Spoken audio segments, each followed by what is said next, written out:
This is how many U.S. military veterans of the war in Vietnam remember that country. But this is what greeted a group of Americans who recently returned there. The country is really moving forward.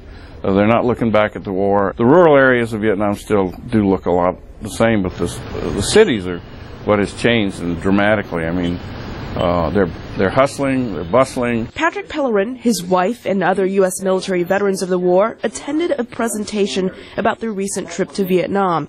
It was Pellerin's first time back to Vietnam since he served in the U.S. Army during the war. I had no idea what to expect. I didn't know whether the people were going to be friendly, unfriendly. I didn't know how we were going to be treated. I didn't know what we were going to see. One unexpected reality for several of the Americans is how the war is still devastating lives. More than 1,000 Vietnamese a year are killed or injured from leftover explosives. It's something we don't think about over here. I suspect the thought never occurs to us that there's literally, tons and tons of unexploded ordnance over there.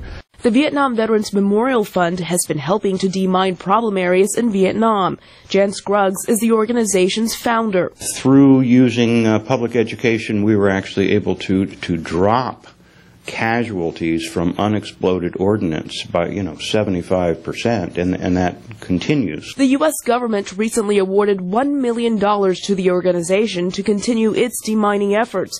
The organization says more than 350,000 tons of old explosives remain in Vietnam, most of it from U.S. forces. Pellerin's wife, Sally Seiler, saw some of these bombs during the trip. It just looked like a rock.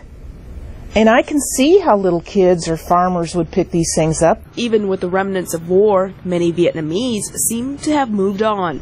On the trip, the U.S. delegation met with former enemies. It was really interesting. They were very nice. They greeted us at the door like we were long-lost cousins or something. And they were very nice, and we had a very interesting exchange with them.